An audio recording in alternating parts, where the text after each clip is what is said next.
El arte de ser feliz. Arthur Schopenhauer. La sabiduría de la vida como doctrina bien podría ser sinónima de la felicidad, es decir, debería enseñar a vivir lo más felizmente posible y, en concreto, resolver esta tarea aún bajo dos restricciones, sin el control mental que caracterizaba a los estoicos, y sin tener un aire de maldad o maquiavelismo. La primera, el camino de la renuncia y austeridad no es adecuado, porque la ciencia está calculada para el hombre normal y éste está demasiado cargado de voluntad, vulgo sensualidad, como para querer buscar la felicidad por este camino. La última, la maldad o maquiavelismo, es decir, la máxima de alcanzar la felicidad a costa de la felicidad de todos los demás, no es adecuada porque en el hombre corriente no se puede presuponer la inteligencia necesaria para ello. El ámbito de la felicidad se situaría, por tanto, entre estas dos corrientes, considerando ambos extremos como caminos aunque más breves a la finalidad, pero sin embargo vedados a ella. Enseña cómo se puede ser lo más feliz posible sin mayores renuncias ni necesidad de vencerse a sí mismo y sin estimar a los otros directamente como simples medios para los propios fines. A la cabeza estaría la frase de que una felicidad positiva y perfecta es imposible, y que solo se puede esperar un estado comparativamente menos doloroso. Sin embargo, haber comprendido esto puede contribuir mucho a que seamos partícipes del bienestar que la vida admite. Además, que incluso los medios para ello solo están muy parcialmente en nuestro poder, lo que está en nuestro poder. A continuación se dividiría en dos partes: 1. Reglas para nuestra conducta hacia nosotros mismos. 2. Para nuestra conducta hacia otras personas. Antes de hacer esta división en dos partes, aún habría que definir con mayor precisión la finalidad, o sea, considerar en qué consistiría la felicidad humana designada como posible y qué sería esencial para ella. En primer lugar, alegría del ánimo, temperamento feliz. Este determina la capacidad para el sufrimiento y la alegría. Segundo, lo más próximo a él, la salud del cuerpo, que está en una precisa relación con aquel, para el que es la condición casi inevitable. Tercero, tranquilidad del espíritu. Ser cuerdo es la parte principal de la felicidad, Sófocles, Antígona. La vida más grata está en la inconsciencia, Sófocles, Ajax. Cuarto, bienes externos, en una medida muy reducida. La división establecida por Epicuro en 1. Bienes naturales y necesarios. 2. Naturales y no necesarios. 3. Ni naturales ni necesarios. En las dos partes arriba indicadas solo se debería enseñar cómo se alcanza todo esto. Lo mejor lo hace la naturaleza en todas partes, pero en aquello que depende de nosotros.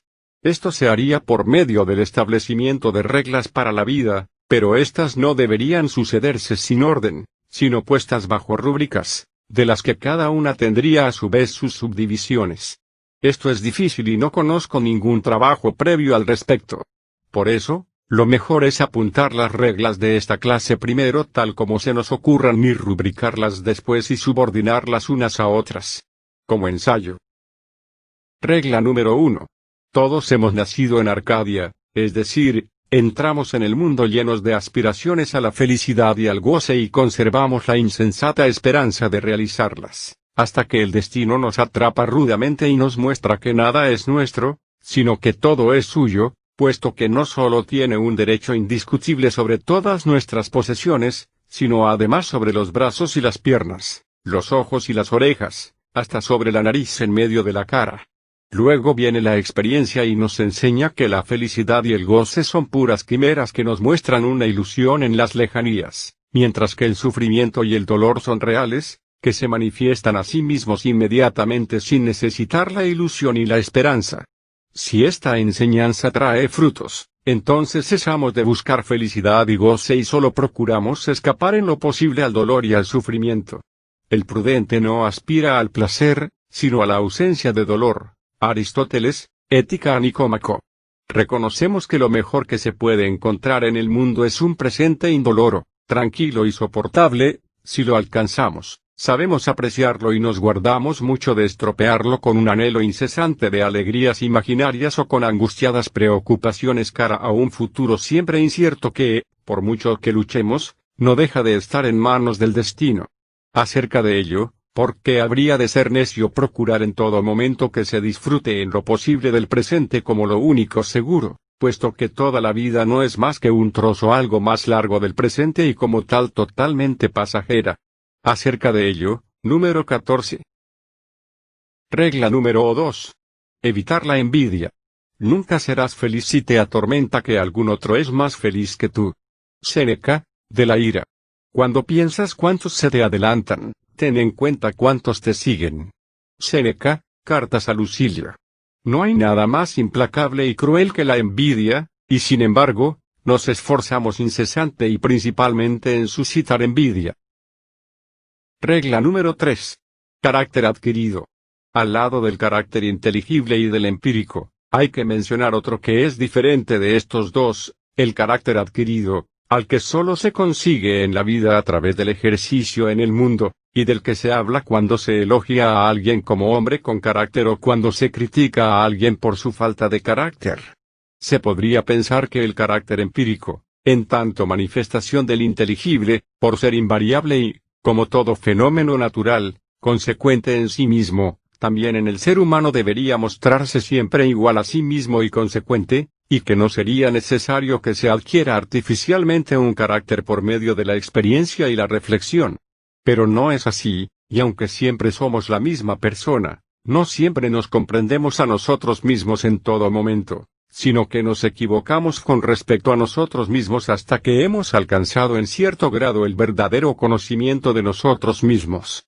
Siendo un mero impulso natural, el carácter empírico es en sí mismo irracional, es más, sus manifestaciones encima las perturba la razón, y lo hace tanto más cuanto mayor sea la sensatez y fuerza de pensamiento que posea una persona.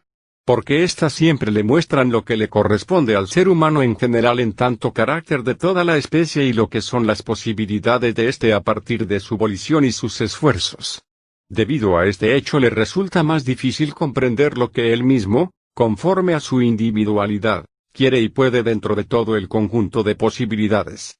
Dentro de sí mismo encuentra las predisposiciones para los más diversos esfuerzos y aspiraciones, pero sin experiencia no llega a ver con claridad el grado en que los mismos se encuentran en su individualidad, y aunque se decidiera solo por las tendencias que son adecuadas a su carácter, no deja de sentir, especialmente en determinados momentos y estados de ánimos, el estímulo para otras totalmente opuestas e irreconciliables con aquellas, a las que habrá que reprimir del todo si quiere dedicarse a las primeras sin sentirse perturbado. Porque así como nuestro camino físico sobre la Tierra siempre es tan solo una línea y no una superficie, si queremos asir y poseer una cosa, debemos dejar a diestra y siniestra incontables otras cosas y renunciar a ellas. Cuando no podemos decidirnos a hacerlo, sino que nos sentimos tentados de asir con las manos todo lo que nos apetece al pasar por delante, como los niños en las ferias, entonces se trata de la tendencia errónea de querer extender la línea de nuestra vida a una superficie, pues caminamos en zigzag, deambulamos sin rumbo como fuegos fatuos y no alcanzamos propósito alguno. O, para usar otra parábola, según la doctrina del derecho de Hobbes, en un origen todos tienen derecho a todas las cosas pero a ninguna en exclusividad, pero cada uno puede, sin embargo, obtener un derecho exclusivo a cosas singulares cuando renuncia a su derecho a todas las demás cosas, al tiempo que los otros hacen lo mismo con respecto a lo que cada uno ha elegido como suyo. Justamente así ocurre en la vida, donde solo podemos alcanzar con seriedad y fortuna un único propósito, trátese del placer, del honor, la riqueza, la ciencia, el arte o la virtud, si abandonamos todas las exigencias que les son ajenas, si renunciamos a todo lo demás. Por eso el mero querer, y también poder, por sí mismos aún no bastan, sino que un hombre también debe saber lo que quiere, y debe saber lo que puede hacer. Solo así dará pruebas de su carácter, y solo entonces puede realizar algo con logro. Antes de haber llegado a ese extremo, con indiferencia de las consecuencias naturales de su carácter empírico, de hecho no tiene carácter y aunque en conjunto debe ser fiel a sí mismo y recorrer su camino, es arrastrado por su demonio.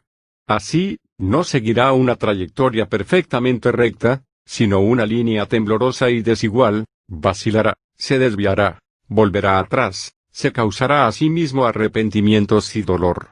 Todo esto le pasa porque en las cosas grandes y pequeñas tiene ante los ojos todo cuanto es posible y alcanzable al ser humano, pero sin saber cuál de todas esas opciones es para él la única apropiada y realizable e incluso la única que puede disfrutar. Por eso envidiará a más de uno por su situación y circunstancias, cuando éstas solo son apropiadas para el carácter de esos otros y no para el suyo, y en las que se sentiría infeliz y ni siquiera las soportaría. Pues tal como el pez solo se siente bien en el agua, el pájaro en el aire y el topo debajo de la tierra, así todo ser humano solo se siente bien en el ambiente que le es apropiado. Por ejemplo, el aire de la corte no es respirable para cualquiera. Por carecer de la comprensión suficiente de todo ello, algunos fracasarán en diversos intentos, en ciertos aspectos forzarán su carácter propio sin poder dejar de serle fiel en conjunto, y lo que alcanzan así con muchos esfuerzos contra su naturaleza no les dará placer alguno, lo que aprenden de este modo permanecerá inerte, e incluso desde el punto de vista ético, una acción demasiado noble para su carácter, surgida no de un impulso puro e inmediato, sino a partir de un concepto o dogma, perderá todo su mérito también a sus propios ojos por el arrepentimiento egoísta que sentirá después. El querer no se puede aprender. Séneca, Cartas a Lucilia. Solo la experiencia nos enseña cuán inquebrantable es el carácter ajeno, y antes de aprenderlo creemos puerilmente que nuestros argumentos razonables, nuestros ruegos y súplicas, nuestro ejemplo y nuestra generosidad pueden llevar a alguien a abandonar su manera de ser, cambiar su forma de actuar, distanciarse de su modo de pensar o incluso ampliar sus capacidades, y lo mismo nos ocurre con nosotros mismos. Debemos aprender a partir de la experiencia qué es lo que queremos y de qué somos capaces. Anteriormente no lo sabemos, carecemos de carácter y a menudo debemos sufrir duros golpes que, desde fuera, nos fuerzan a volver a nuestro propio camino. Pero cuando finalmente lo hemos aprendido, entonces hemos conseguido lo que la gente llama carácter, es decir, el carácter adquirido. Según lo dicho, no es otra cosa que un conocimiento lo más completo posible de la propia individualidad. Es el conocimiento abstracto y por tanto preciso de las propiedades inamovibles del propio carácter empírico y de la medida y la tendencia de las propias capacidades mentales y físicas, o sea, del conjunto de capacidades y deficiencias de la propia individualidad. Esto nos pone en condiciones de desarrollar entonces de manera serena y metódica el papel que desempeña la propia persona. Esta, en sí misma, era invariable y antes la hemos dejado crecer de manera natural sin regla, pero, siguiendo conceptos firmes, podemos llenar las lagunas que el capricho o las flaquezas han causado en ella. Nuestra manera de actuar, de por sí ineludible a causa de nuestra naturaleza individual, ahora la hemos orientado según principios claramente conscientes a los que tenemos siempre presentes, de modo que la desenvolvemos tan pensadamente como si la hubiésemos aprendido, sin dejarnos confundir por la influencia pasajera de un estado de ánimo, la impresión del momento, sin sentirnos inhibidos por la amargura o la dulzura de un hecho singular que encontramos en nuestro camino, sin titubeos, vacilaciones ni gestos inconsecuentes. Ya no actuaremos como principiantes que ponderan, intentan, tantean, para ver lo que realmente quieren o pueden hacer, sino que lo sabemos de una vez por todas, de modo que, en cualquier elección, solo hemos de aplicar proposiciones generales a casos particulares si llegamos pronto a la decisión. Conocemos nuestra voluntad en general y no nos dejamos seducir por estados de ánimo o sugerencias externas a decidir en lo particular lo que en conjunto es contrario a aquella. También conocemos la índole y la dimensión de nuestras capacidades y deficiencias, lo cual nos ahorrará muchos pesares. En efecto, no hay realmente otra manera de disfrutar que no sea el uso y la sensación de las propias fuerzas, y el mayor dolor nos causa la percepción de la carencia de fuerzas donde las necesitaríamos. Una vez que hemos averiguado dónde están nuestras capacidades e insuficiencias, cultivaremos nuestras disposiciones naturales sobresalientes para usarlas y aprovecharlas de todas las maneras posibles, y nos encaminaremos siempre en aquella dirección donde son útiles y válidas, mientras que evitaremos por completo, venciendo nuestros impulsos, a los propósitos para los que por naturaleza tenemos poco talento. Nos cuidaremos de intentar hacer lo que de todos modos no logramos. Solo quien ha conseguido esto será siempre con plena conciencia y del todo él mismo, y nunca se sentirá abandonado por sus fuerzas, puesto que siempre sabe lo que puede exigirse a sí mismo. Así, tendrá a menudo la alegría de experimentar sus capacidades y raras veces el dolor de tener que recordar sus deficiencias, lo cual significa una humillación que causa tal vez el mayor dolor al espíritu. Por eso es mucho más fácil encarar claramente el propio infortunio que la propia torpeza. Cuando estamos totalmente familiarizados con nuestras capacidades y deficiencias, ya no intentaremos mostrar puntos fuertes que no tenemos, no jugaremos con moneda falsa, porque estos engaños finalmente fallarán su meta. Dado que todo el ser humano solo es la manifestación de su voluntad, no puede haber nada más erróneo que, partiendo de la reflexión, pretender ser alguien diferente del que se es, porque esto significa una contradicción directa de la voluntad consigo misma. La imitación de características y peculiaridades ajenas es mucho más vergonzoso que vestir la ropa de otro, porque significa juzgarse a sí mismo como carente de valor.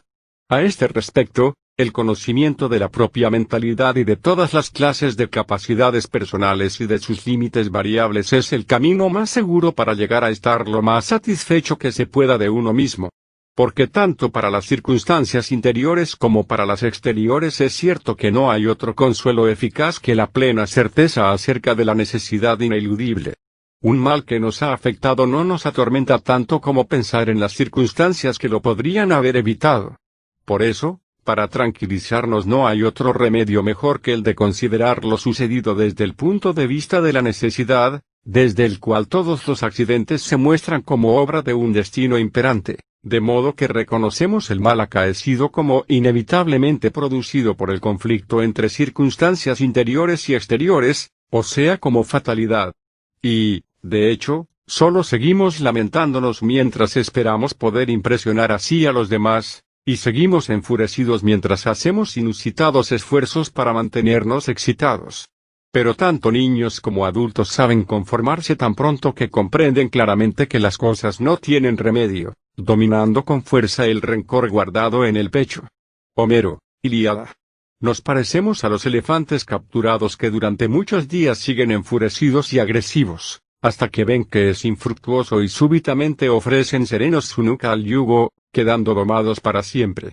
Somos como el rey David quien, mientras vivía su hijo, imploraba a Jehová sin cesar y se mostraba desesperado, pero tan pronto como el hijo murió, dejó de pensar en él.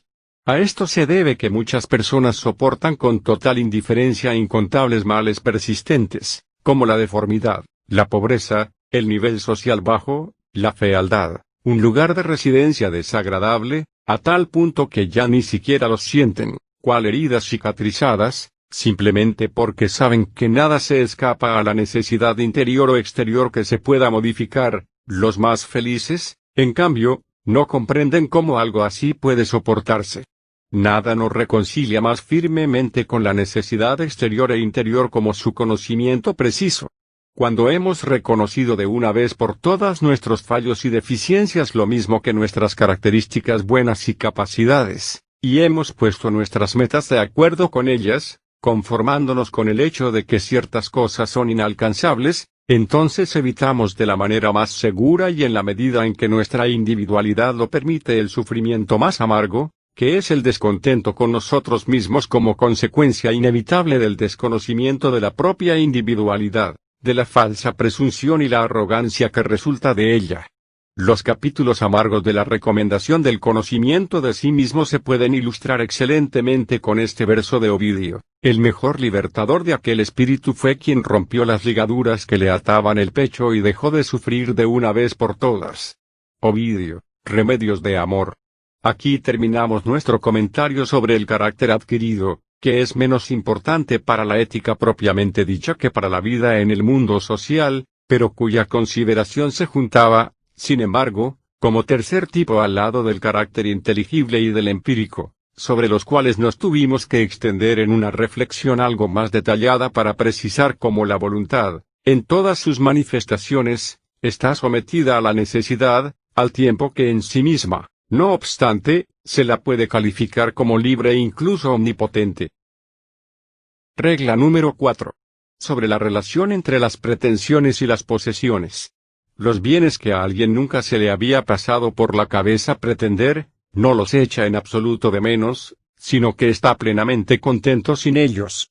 Otro, en cambio, que posee 100 veces más que aquel, se siente desgraciado porque le falta una cosa que pretende. También a este respecto cada uno tiene su propio horizonte de lo que a él es posible alcanzar. Hasta donde se extiende, llegan sus pretensiones. Si un objeto cualquiera dentro de este horizonte se le presenta de tal manera que puede confiar en obtenerlo, entonces se siente feliz, en cambio es infeliz si surgen dificultades que le privan de la perspectiva de tenerlo.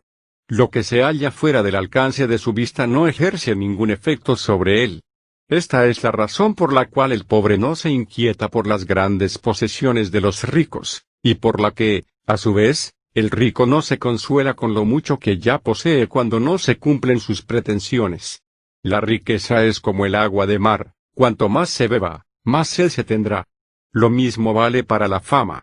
Tras la pérdida de las riquezas o de una situación acomodada, tan pronto como se supera el primer dolor, el estado de ánimo habitual no suele ser muy diferente del anterior, y esto se debe al hecho de que, una vez el destino ha reducido el factor de nuestras posesiones, nosotros mismos reducimos en igual medida el factor de nuestras pretensiones.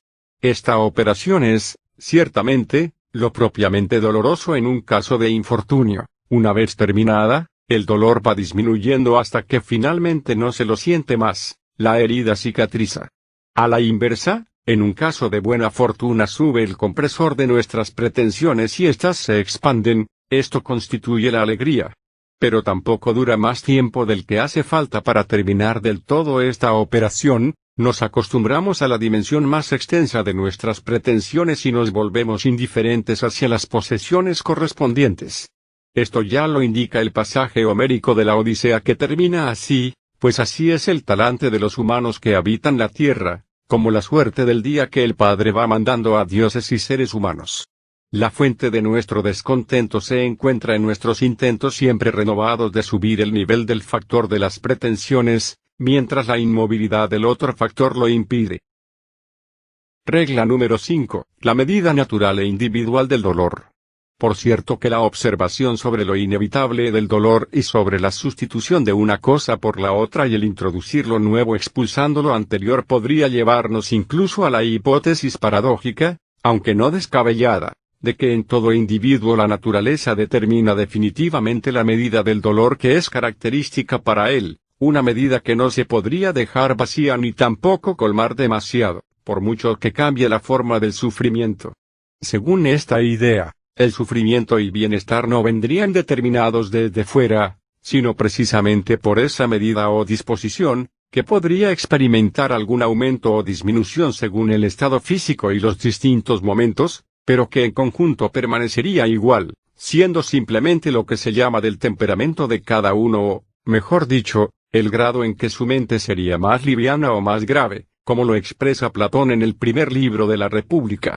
Lo que apoya esta hipótesis no solo es la conocida experiencia de que grandes sufrimientos hacen totalmente imperceptibles a los pequeños y, a la inversa, que en ausencia de grandes sufrimientos incluso las más pequeñas molestias nos atormentan y ponen de mal humor, sino además el hecho de que la experiencia nos enseña que una gran desgracia, que nos hace estremecernos solo de pensarla, cuando realmente ocurre, tan pronto como hemos superado el primer dolor, en conjunto no altera mucho nuestro estado de ánimo. Y también a la inversa, después de producirse un hecho feliz y largamente esperado no nos sentimos, en conjunto, mucho más a gusto y cómodos que antes.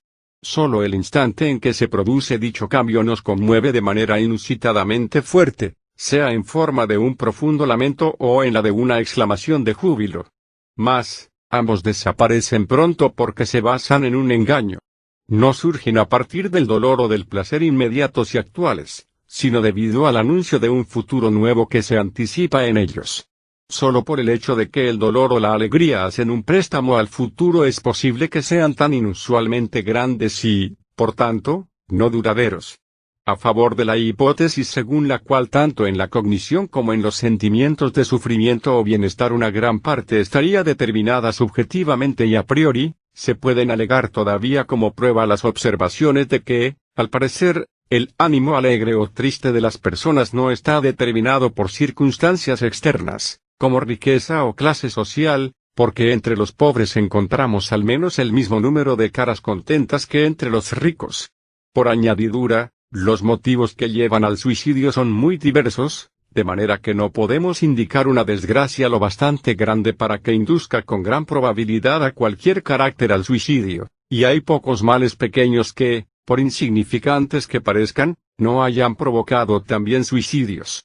Aunque el grado de nuestra alegría o tristeza no es siempre el mismo, según esta concepción no lo atribuiremos al cambio de circunstancias externas, sino al estado interior, al estado físico. Porque cuando se produce un aumento auténtico de nuestro buen humor, aunque fuera pasajero, incluso llegando al grado de la alegría, esto suele ocurrir sin motivo externo alguno. Es cierto que a menudo entendemos nuestro dolor como consecuencia de un determinado acontecimiento externo y aparentemente solo es este el que nos pesa y entristece, de modo que creemos que al desaparecer esta causa, deberíamos sentir la mayor satisfacción. Sin embargo, esto es un engaño. Según nuestra hipótesis, la magnitud de nuestro dolor y bienestar en su conjunto está determinada subjetivamente en cada momento y, en relación a nuestro dolor, cualquier motivo externo de tristeza es tan solo lo que para el estado físico sería un vejigatorio que concentra todos los humores malignos repartidos en el cuerpo. Si no hubiera una causa externa de sufrimiento, el dolor determinado por nuestro carácter y, por tanto, inevitable durante este período, estaría repartido en 1000 puntos diferentes y aparecería en forma de 1000 pequeños disgustos y quejas sobre cosas que pasamos del todo por alto cuando nuestra capacidad para el dolor ya está colmada por un mal principal que ha concentrado todos los demás dolores en un solo punto. Este hecho lo corrobora también la observación de que tras el alivio por un final feliz de una gran preocupación que nos oprimía, pronto aparece otra en su lugar, cuya materia ya estaba presente, pero no podía llegar como tal preocupación a la conciencia, porque a ésta no le sobraba capacidad para ello, de modo que dicha materia de preocupación permanecía desapercibida tan solo como una figura oscura y nebulosa en el último extremo del horizonte. En cambio, en el momento de disponer nuevamente de espacio, esta materia ya configurada se acerca y ocupa el trono de la preocupación dominante del día. Aunque según su materia pueda ser mucho más ligera que la materia de la preocupación desaparecida, es capaz de inflarse de tal manera que aparentemente se iguala en magnitud a la anterior, llenando así por completo el trono de la preocupación principal del día. La alegría desmesurada y el dolor intenso siempre se dan en la misma persona, porque ambos se condicionan mutuamente y también están condicionados por una gran vivacidad del espíritu. Como acabamos de ver, no son producto de la pura actualidad, sino de la anticipación del futuro. Pero, dado que el dolor es esencial a la vida y también en cuanto a su grado solo determinado por la naturaleza del sujeto, de modo que los cambios repentinos, de hecho, no pueden cambiar su grado, por eso el júbilo o el dolor excesivo siempre se basan en un error y una ilusión. En consecuencia, ambas tensiones excesivas del estado de ánimo se podrían evitar por medio de la sensatez. Todo júbilo desmesurado se basa siempre en la ilusión de haber encontrado algo en la vida que de hecho no se puede hallar en ella, a saber, una satisfacción permanente de los deseos o preocupaciones que nos atormentan y que renacen constantemente. De cada una de estas ilusiones hay que retornar más tarde inevitablemente a la realidad y pagarla, cuando desaparece, con la misma cuantía de amargo dolor que tenía la alegría causada por su aparición. En este sentido se parece bastante a un lugar elevado al que se ha subido y del que solo se puede bajar dejándose caer. Por eso habría que evitar las ilusiones, pues cualquier dolor excesivo que aparece repentinamente no es más que la caída desde semejante punto elevado, o sea, la desaparición de una ilusión que lo ha producido. Por consiguiente podríamos evitar ambos, si fuéramos capaces de ver las cosas siempre claramente en su conjunto y en su contexto y de cuidarnos de creer que realmente tienen el color con el que desearíamos verlas. La ética estoica se propuso principalmente liberar el ánimo de todas estas ilusiones y sus consecuencias y de dotarlo, en cambio, con una ecuanimidad inalterable. Esta es la convicción que inspira a Horacio en su conocida oda. Recuerda que en tiempos arduos hay que conservar la ecuanimidad, lo mismo que en buenos un ánimo que domina prudentemente la alegría excesiva. Horacio, Carmina. La mayoría de las veces, sin embargo, así como rechazamos una medicina amarga, nos resistimos a aceptar que el sufrimiento es esencial a la vida, de modo que no fluye hacia nosotros desde fuera, sino que cada uno lleva la fuente inagotable del mismo en su propio interior. Al contrario, a modo de un pretexto, siempre buscamos una causa externa y singular para nuestro dolor incesante, tal como el ciudadano libre se construye un ídolo para tener un amo.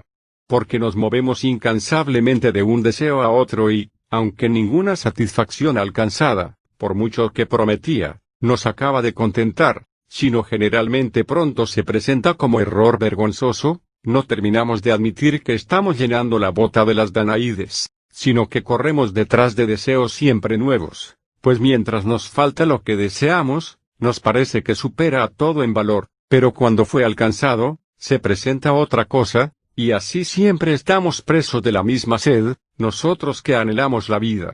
Lucrecio, de la naturaleza de las cosas. Así, o bien el movimiento va al infinito, o bien, cosa más rara que presupone cierta fuerza de carácter, continúa hasta que encontramos un deseo que no se puede cumplir, pero que tampoco se puede abandonar.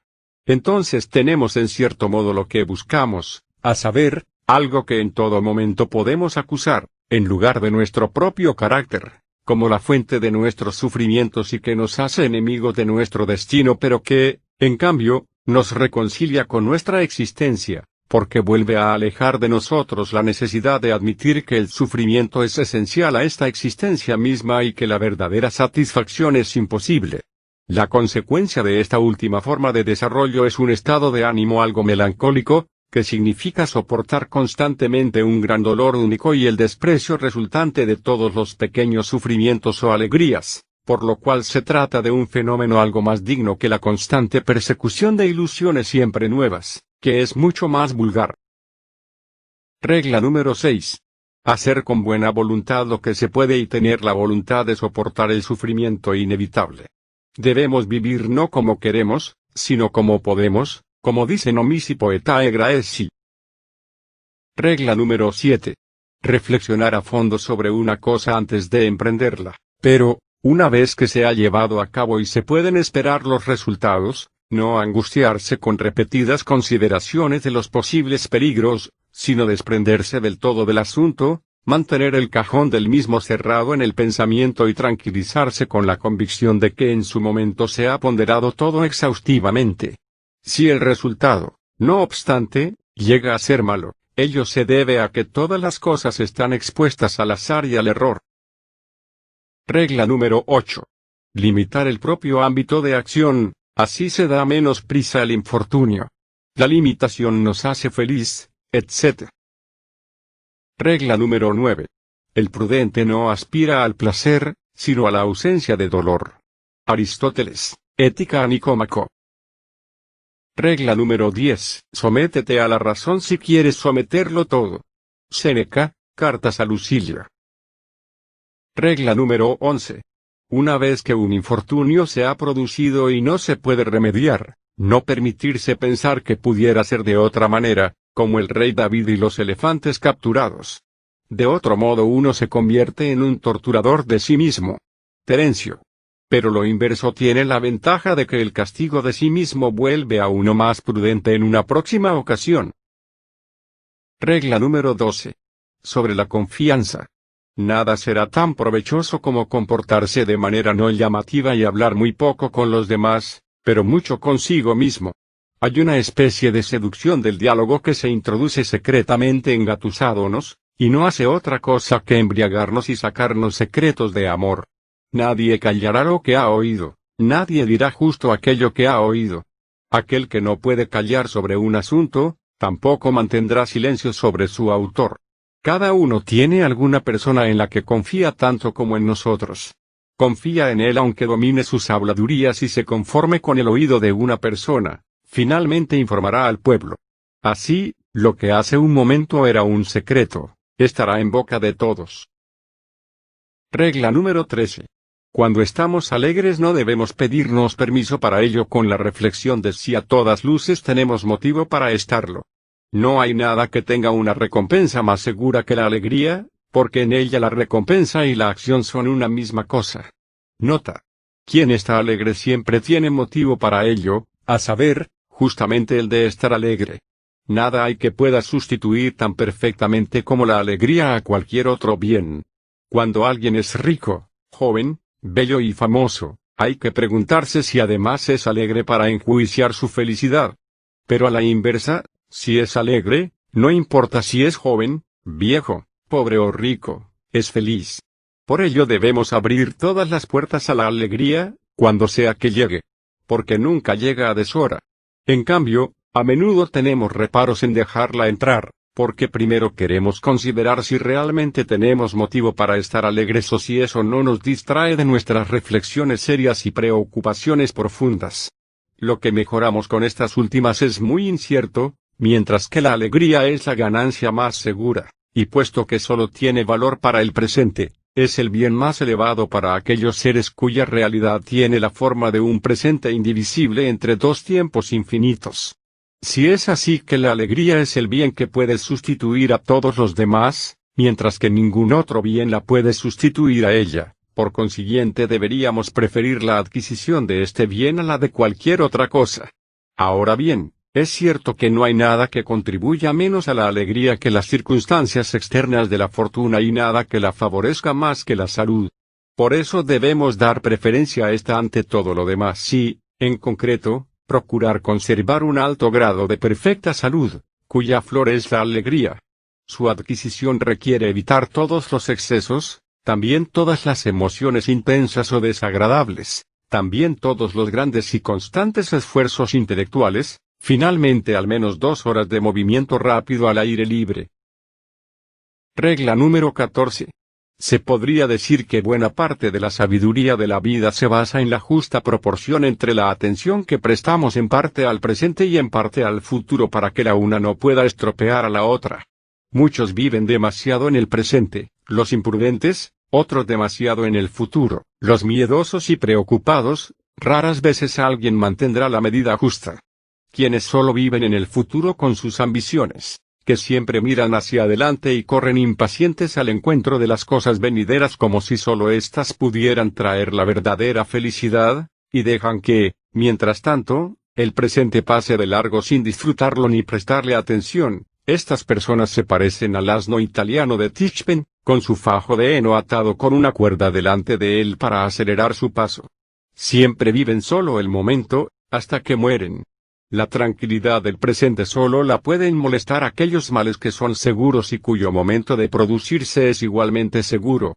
Pero hay muy pocos que sean así porque o bien son males solo posibles o en todo caso probables, o bien son seguros pero el momento de su acaecimiento es del todo incierto, como por ejemplo, la muerte. Si nos entregamos a estos dos tipos de malestar, no nos quedará ni un instante de tranquilidad. Para no perder la serenidad de toda nuestra vida ante males inciertos o indefinidos, debemos acostumbrarnos a ver los primeros como si nunca llegaran y a los segundos como si con seguridad no sucedieran en el momento actual. Regla número 15. Un hombre que se mantiene sereno ante todos los accidentes de la vida, solo muestra que sabe lo inmensas y diversas que son las posibles contrariedades de la vida y que, por eso contempla un mal presente como una pequeña parte de aquello que podría venir, y a la inversa, quien sabe esto último y lo tiene en cuenta, siempre mantendrá la serenidad. Entonces bien está lo que bien acaba. Regla número 16. Todos hemos nacido en Arcadia, es decir que entramos en el mundo con muchas exigencias de felicidad y goce y conservamos la necia esperanza de realizarlas hasta que el destino nos agarra rudamente y nos muestra que nada es nuestro, y que todo es suyo, porque tiene un derecho indisputable no solo sobre nuestras posesiones y adquisiciones, sino sobre nuestros brazos y piernas, ojos y orejas y hasta sobre nuestra nariz en medio de la cara. Después viene la experiencia y nos enseña que la felicidad y el placer son puras quimeras que se nos muestran a lo lejos como una imagen engañosa, mientras que el sufrimiento y el dolor son reales, se manifiestan inmediatamente por sí mismos sin necesitar la ilusión o la expectación. Si aprendemos de su enseñanza, dejamos de perseguir la felicidad y el placer y solo procuramos evitar en lo posible el dolor y el sufrimiento. El prudente no aspira al placer, sino a la ausencia de dolor. Aristóteles, Ética a Nicómaco. Comprendemos que lo mejor que se puede encontrar en el mundo es un presente indoloro, tranquilo y soportable. Si lo conseguimos, sabemos apreciarlo y nos cuidamos mucho de estropearlo con un anhelo incesante de alegrías imaginarias o con ansiosas preocupaciones cara a un futuro siempre incierto, que de todos modos está en manos del destino, por mucho que forcejeemos. Regla número 17. Puesto que toda felicidad y todo placer son de carácter negativo, mientras que el dolor es positivo, resulta que la vida no tiene la función de ser disfrutada, sino que nos es infligida. Hemos de padecerla, por eso vive la vida se termina, escapa a los peligros. Quien ha atravesado su vida sin mayores dolores físicos o psíquicos, ha tenido la mayor suerte que ha podido encontrar. No le ocurre lo mismo a quien ha encontrado las mayores alegrías y placeres. Quien pretende medir el curso de la vida según estos últimos, aplica un parámetro totalmente equivocado, porque las alegrías son negativas. Pensar que puedan hacernos feliz no es más que una ilusión cultivada y acariciada por la envidia, puesto que no se las experimenta positivamente, en cambio, sí a los dolores, de modo que estos son el parámetro de la felicidad de la vida, y se miden por su ausencia. De lo dicho aquí se sigue que no hay que comprar los placeres al precio de dolores, aunque solo sean dolores posibles, porque de otro modo se paga algo negativo e ilusorio con algo positivo y real. A la inversa, en cambio, es una ganancia cuando se sacrifican placeres para pagar así el estar libre de dolores. La razón es la misma. En ambos casos es indiferente si los dolores preceden o siguen a los placeres. El prudente no aspira al placer, sino a la ausencia de dolor. Aristóteles, Ética a Nicómaco. Una de las quimeras más grandes que inhalamos en la infancia y de la que solo nos libramos más tarde es justamente la idea de que el valor empírico de la vida consista en sus placeres, que existan alegrías y posesiones que puedan hacernos positivamente felices. Por eso se persigue su obtención hasta que, demasiado tarde, llegue el desengaño, hasta que la casa de felicidad y placer, que en realidad no existen, nos hace encontrar lo que realmente hay: dolor, sufrimiento, enfermedad, preocupaciones y mil otras cosas. En cambio, si reconociéramos temprano que los bienes positivos son una quimera, mientras que los dolores son muy reales, solo estaríamos atentos a evitar estos últimos cuando los vemos a lo lejos. Según Aristóteles, el prudente no aspira al placer, sino a la ausencia de dolor. Aristóteles, Ética a Nicómaco. ¿No hay que coger rosas porque las espinas pueden pincharnos? Aquí parece encontrarse incluso la verdadera idea fundamental del cinismo. Lo que motivó a los cínicos a rechazar todos los placeres ¿acaso no era precisamente el pensar en los dolores como vinculados de manera más directa o indirecta con los primeros, donde les parecía mucho más importante evitar los dolores que obtener placeres? Estaban profundamente persuadidos de la negatividad del placer y de la positividad del dolor, por lo que, de manera consecuente, hicieron todo para evitar el dolor rechazando con todo propósito los placeres, que les parecían las trampas para arrastrarlos a los dolores.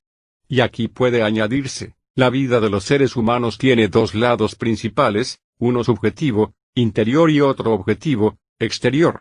El lado subjetivo interior afecta el bienestar y el malestar, la alegría y el dolor. A lo que debemos atenernos respecto a ello lo acabamos de decir. El menor grado y cantidad posible de sufrimientos es lo mayor que se puede conseguir así, es el lado pasivo.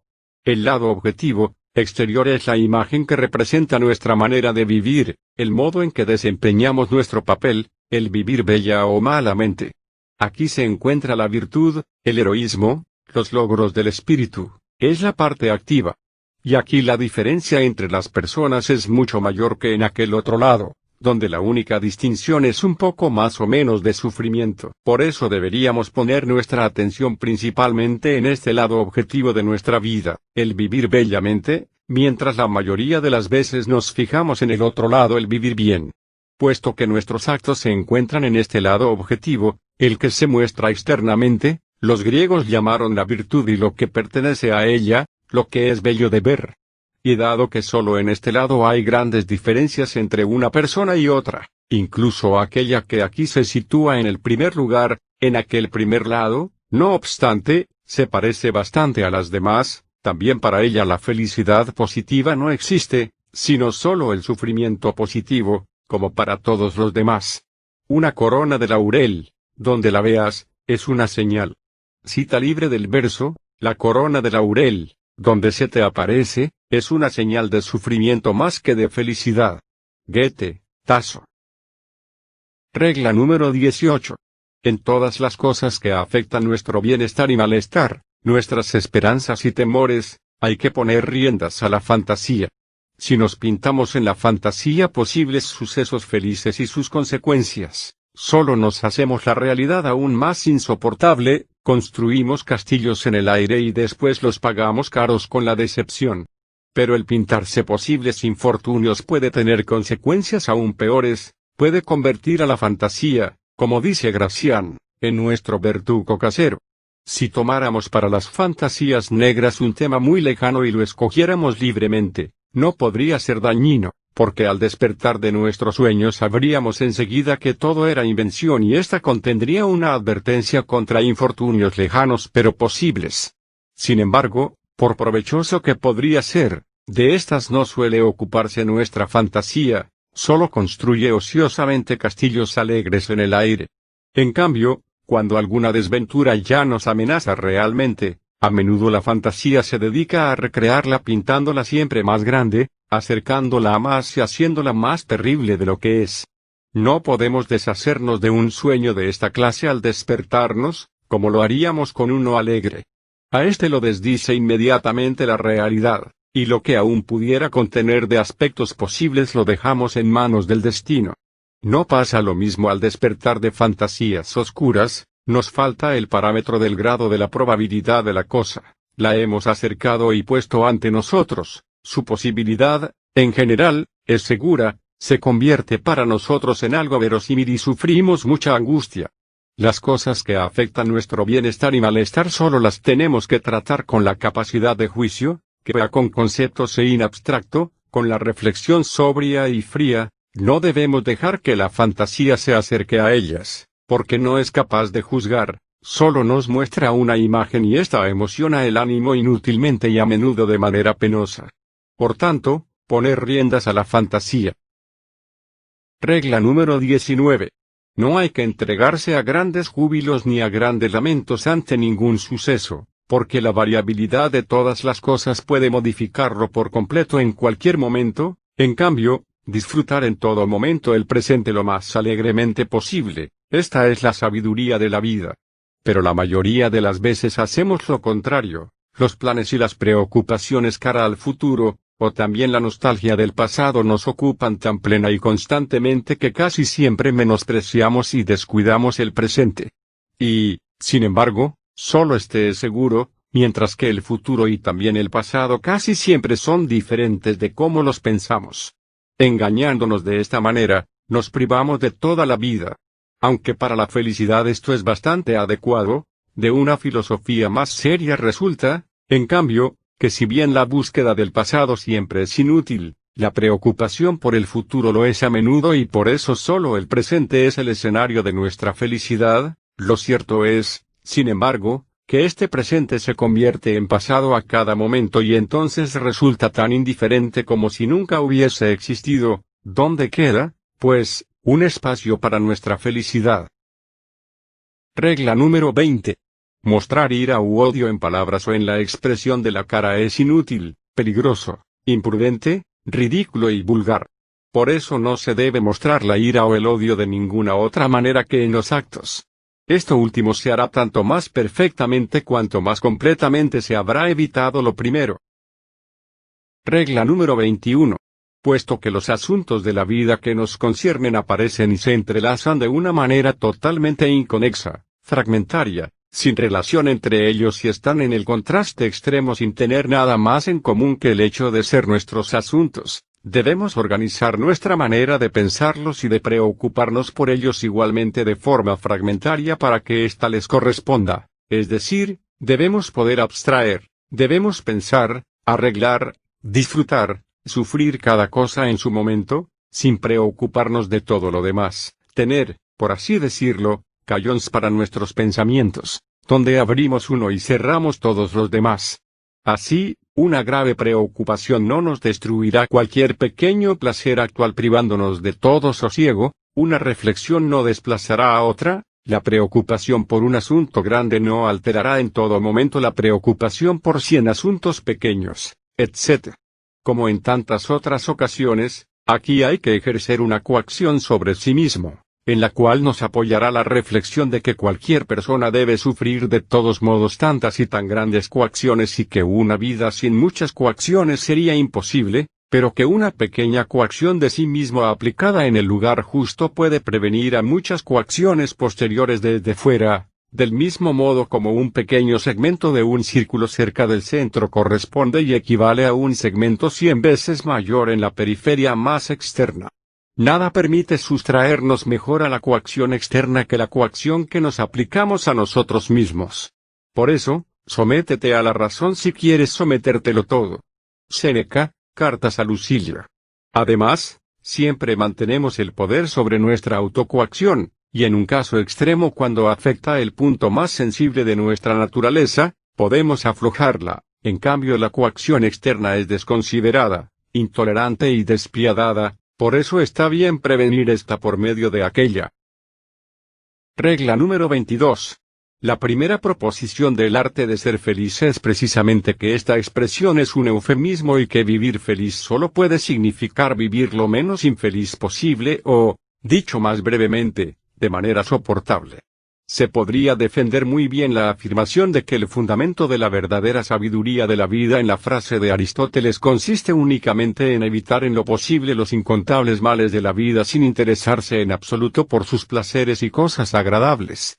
De otro modo sería falsa la frase de Voltaire: la felicidad es solo un sueño, y el dolor es real, pero de hecho es verdadera. Gran parte de la desgracia se debe a la ignorancia acerca de ello, a la que favorece el optimismo. El joven cree que el mundo está hecho para ser disfrutado, que es una morada de la felicidad a la que desaciertan solo aquellos que no tienen la habilidad de buscarla. En ello lo animan las novelas, los poemas y el falso brillo que el mundo da siempre y en todas partes a la apariencia externa. A partir de ese momento su vida consiste en el acoso, emprendido con más o menos reflexión, de la felicidad positiva de la que cree, por supuesto, que consiste en placeres positivos. Debe asumir el peligro de la desgracia a la que se expone, ya que su vida está orientada hacia la consecución de la felicidad positiva y el placer. La caza de un venado que no existe lo lleva normalmente a la muy real y positiva desgracia. El camino de la sabiduría de la vida, en cambio, consiste en partir de la convicción de que toda felicidad y placer solo son de carácter negativo, mientras que el dolor y la carencia son de índole real y positiva. A partir de ahí lo que orienta todo el plan de vida es el propósito de evitar el dolor y de mantenerse alejado de la carencia, y a este respecto se puede lograr algo, pero con cierta seguridad solo cuando no se altera el plan con la aspiración a la quimera de la felicidad positiva. Una confirmación de esto es el principio básico de Mittler en las afinidades selectivas. El necio corre detrás de los placeres de la vida y se ve engañado, porque los males que quería evitar son muy reales, y si ha dado un rodeo demasiado grande para evitarlos abandonando algunos placeres innecesariamente, no ha perdido nada, porque todos los placeres son quimeras. Sería indigno y ridículo lamentarse de placeres perdidos. Regla número 23. Plauto dice, en la vida es como en el juego de dados, si una tirada no cae como la necesitas, el arte debe corregir lo que el azar ofrece. Una parábola parecida es esta: en la vida ocurre como en el ajedrez, en ambos hacemos un plan, pero este queda del todo condicionado por lo que en el ajedrez hará el contrario y, en la vida, el destino. Las modificaciones que así se producen, generalmente son tan importantes que nuestro plan apenas es reconocible en algunos rasgos básicos cuando lo realizamos. Regla número 24. Sobre las edades de la vida. Lo que nos hace tan desgraciados en la primera mitad de la vida, aunque tiene tantas ventajas frente a la segunda, es la persecución de la felicidad a partir de la firme presunción de que debería ser posible encontrarla en la vida, A ello se debe que nuestra esperanza se vea constantemente desilusionada y que estemos descontentos. Vemos ante nuestros ojos las imágenes engañosas de una felicidad soñada e indeterminada en forma de figuras que escogemos a capricho, y en vano buscamos su modelo original. En la segunda mitad de la vida, el lugar del anhelo siempre insatisfecho de felicidad lo ocupa la preocupación por el infortunio. Encontrar para esta una solución es algo objetivamente posible, porque ahora estamos finalmente curados de aquella presunción y solo buscamos la tranquilidad y, en lo posible, la ausencia de dolor, de lo cual puede resultar un estado notablemente más satisfactorio que el primero, puesto que deseamos algo alcanzable y esto tiene mayor peso que las carencias propias a la segunda mitad de la vida. Regla número 25. Debemos intentar conseguir que veamos aquello que poseemos con la misma mirada como lo estaríamos mirando si alguien nos lo quitara, sea lo que sea, propiedad, salud, amigos, amantes, esposa e hijos. La mayoría de las veces solo sentimos su valor después de haberlos perdido.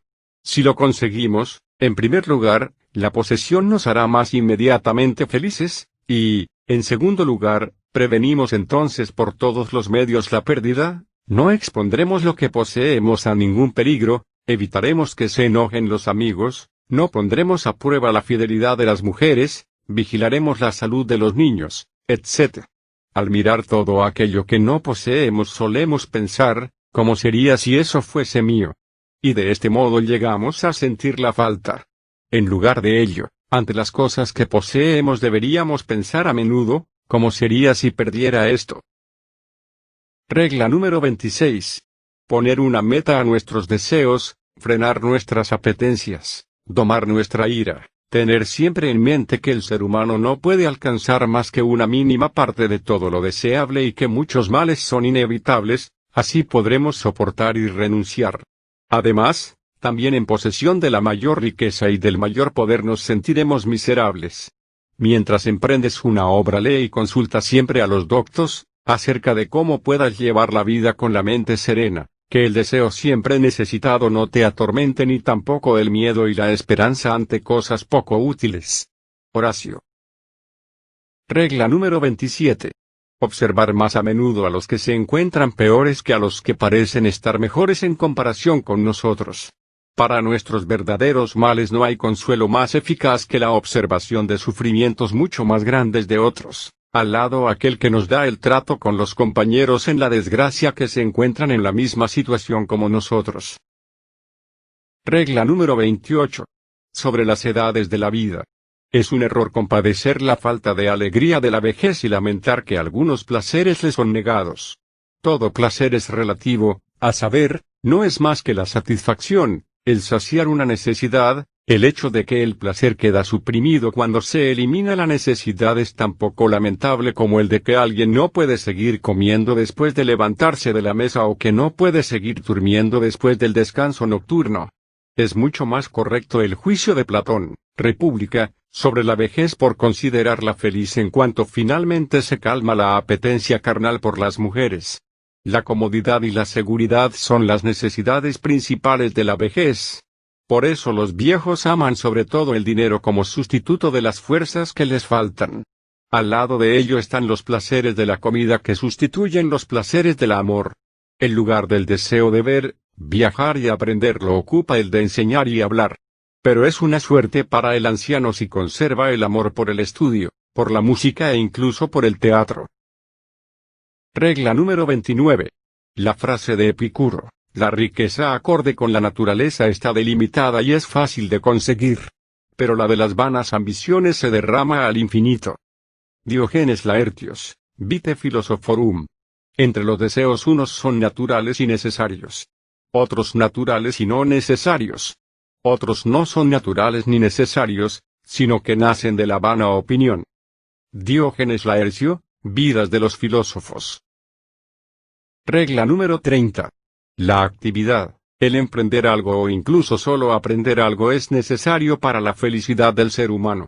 Quiere poner en acción sus fuerzas y percibir de alguna manera el éxito de estas actividades. Tal vez porque esto le garantiza que sus fuerzas pueden cubrir sus necesidades. Por eso, durante largos viajes de recreo, uno se siente a veces muy infeliz. Esforzarse y luchar contra algo que se resiste es la necesidad más esencial de la naturaleza humana. La inmovilidad, que sería plenamente suficiente para el placer tranquilo, le resulta imposible. Superar obstáculos es el placer más completo de su existencia. Para él no hay nada mejor. Los obstáculos pueden ser puramente de carácter material, como en el actuar y en el emprender cosas, o de carácter espiritual, como en el estudio y la investigación. La lucha con ellos y la victoria sobre ellos son los placeres completos de su vida. Si le faltan ocasiones, las crea como puede. En este caso su naturaleza le empuja inconscientemente a buscar peleas, a tramar intrigas o a cometer bribonadas u otras maldades, según las circunstancias. Vilboquet. Regla número 31. Para las ambiciones no hay que tomar como guía las imágenes de la fantasía, sino los conceptos. Generalmente ocurre lo contrario. Particularmente en la juventud, la meta de nuestra felicidad se fija en forma de algunas imágenes que a menudo vemos en la fantasía durante toda la vida o hasta su mitad, y que en realidad son fantasmas burlones. Porque cuando las hemos alcanzado se desvanecen, y vemos que no cumplen nada de lo que prometen. De esta clase son ciertas escenas aisladas de la vida hogareña, burguesa y campestre, imágenes del hogar, de los alrededores, etc. Cada loco con su tema. Entre estas cosas también hay que incluir la imagen de la amada. Esto es natural, porque la intuición, por ser lo inmediato, también tiene un efecto más inmediato sobre nuestra voluntad que el concepto, la idea abstracta, que solo nos proporciona lo general, no el detalle, y que solo tiene una relación indirecta con la voluntad. Pero el concepto, por el contrario, cumple su palabra. Siempre debe guiarnos y determinarnos. Ciertamente, siempre necesitará aclaraciones y paráfrasis en forma de algunas imágenes. Regla número 32. Al menos 9/10 de nuestra felicidad se basan únicamente en la salud. Porque de esta depende en primer lugar el buen humor. Donde está presente, parece que las circunstancias externas desfavorables y hostiles se soportan mejor que las más felices cuando un estado enfermizo nos pone de mal humor o nos angustia. Compárese la manera en que se ven las mismas cosas en días de salud y alegría y en días de enfermedad. Lo que produce nuestra felicidad o desgracia no son las cosas tal como son realmente en la conexión exterior de la experiencia, sino lo que son para nosotros en nuestra manera de comprenderlas. En segundo lugar, la salud y la alegría que la acompaña pueden sustituir a todo lo demás, pero nada las sustituye a ellas. Finalmente, sin ellas es imposible disfrutar de cualquier fortuna externa, de modo que para un enfermo que la posee, es inexistente. Con salud todo puede ser una fuente de placer. Por eso un mendigo sano es más feliz que un rey enfermo. Por eso no carece de razón el hecho de que nos preguntemos los unos a los otros siempre por el estado de la salud en lugar de otras cosas y que nos deseamos mutuamente que nos encontremos bien. Porque esto constituye 9/10 de toda la felicidad. De ello se sigue que la mayor de las necedades consiste en sacrificar la salud a lo que sea, adquisiciones, erudición, fama, promoción, y menos aún satisfacciones carnales y placeres fugaces. Al contrario, siempre hay que posponer a ella todas y cada una de las otras cosas. Regla número 33. Debemos llegar a dominar la impresión de lo intuitivo y presente, que es desproporcionadamente fuerte frente a lo puramente pensado y sabido, no por su materia y contenido, que a menudo son muy insignificantes, sino por su forma, por prestarse a la intuición, por su inmediatez, con las que la impresión importuna el ánimo y altera su tranquilidad o incluso hace vacilarlo en sus propósitos. Algo agradable a lo que hemos renunciado después de reflexionar, nos excita al verlo, un juicio nos hiere aunque conocemos su incompetencia, una ofensa nos enfurece aunque somos conscientes de su bajeza. La falsa apariencia de la presencia real de un peligro pesa más que 10 buenas razones contra su existencia, etc. Las mujeres sucumben casi siempre ante esta impresión y entre los hombres hay pocos que puedan valerse del contrapeso suficiente de la razón para no sufrir los efectos de impresiones. Cuando no podemos dominarlas del todo con el recurso a pensamientos puros, entonces lo mejor es neutralizar una impresión por medio de otra contraria, por ejemplo, la impresión de una ofensa, por medio de encuentros con aquellos que nos tienen en alta estima, la impresión de un peligro que amenaza, por medio de la observación real de lo que actúa en contra de él. Cuando todos los que nos rodean son de otra opinión que nosotros y se comportan según ella, es cosa ardua no dejarse conmocionar por ellos aunque estemos convencidos de su error. Porque lo existente, lo que se puede ver, por ser fácilmente abarcable con la mirada, actúa siempre con su plena fuerza. Los pensamientos y razones, en cambio, requieren tiempo y tranquilidad para ser elaborados mentalmente, de modo que no los podemos tener presentes en cada momento. Para un rey fugitivo que viaja de incógnito, la secreta ceremonia de sumisión de su acompañante habitual debe de ser un apoyo casi necesario para que no acabe dudando de sí mismo. Según lo que hemos dicho, el conocimiento intuitivo, que nos importuna en todo momento y da a lo insignificante e instantáneamente presente una importancia y significación desproporcionadas, constituye una perturbación y falsificación constante del sistema de nuestros pensamientos. Lo que también ocurre, a la inversa, en esfuerzos físicos, donde los pensamientos perturban la captación intuitiva pura. Regla número 34. Cuando miramos el transcurso de nuestra vida y vemos cómo hemos fallado ciertas oportunidades de suerte y hemos provocado ciertos momentos de infortunio, el curso errático del laberinto de la vida, Goethe, Fausto, podemos excedernos fácilmente en reproches contra nosotros mismos.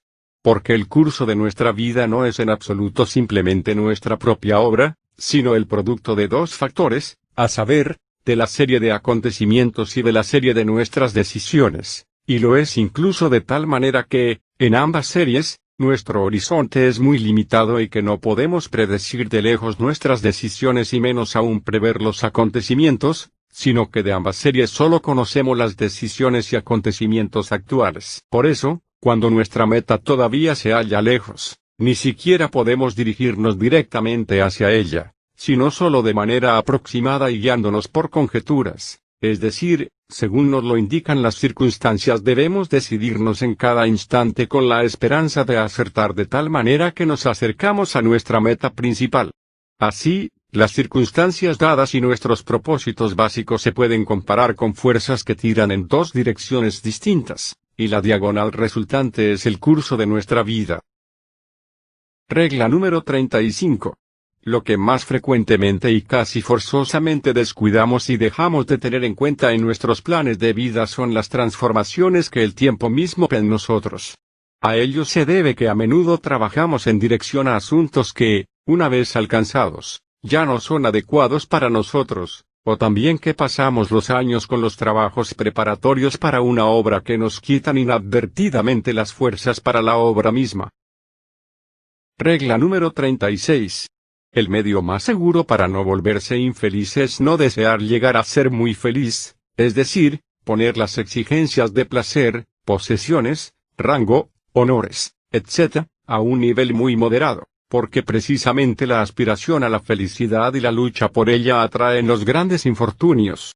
Pero esa moderación también es sabia y aconsejable por el mero hecho de que ser infeliz es muy fácil, mientras que ser feliz no solo es difícil, sino del todo imposible.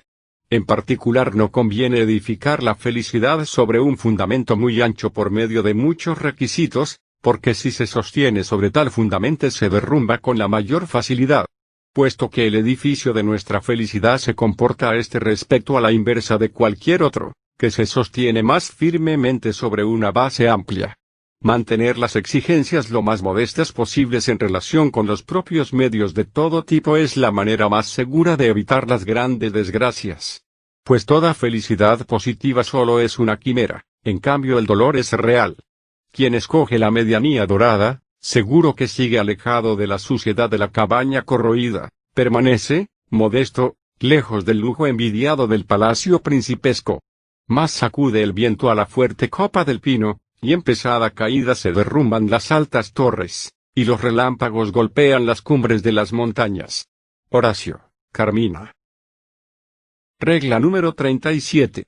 Como en la vida el sufrimiento predomina y es positivo, mientras que los placeres son negativos, aquel que toma la razón como hilo conductor de sus acciones, ponderando en todo lo que enfoca las consecuencias y el futuro, tendrá que aplicar muy a menudo la regla de soportar y renunciar, y para asegurar la mayor ausencia de dolor para toda la vida tendrá que sacrificar la mayoría de las veces los placeres y las alegrías más intensas.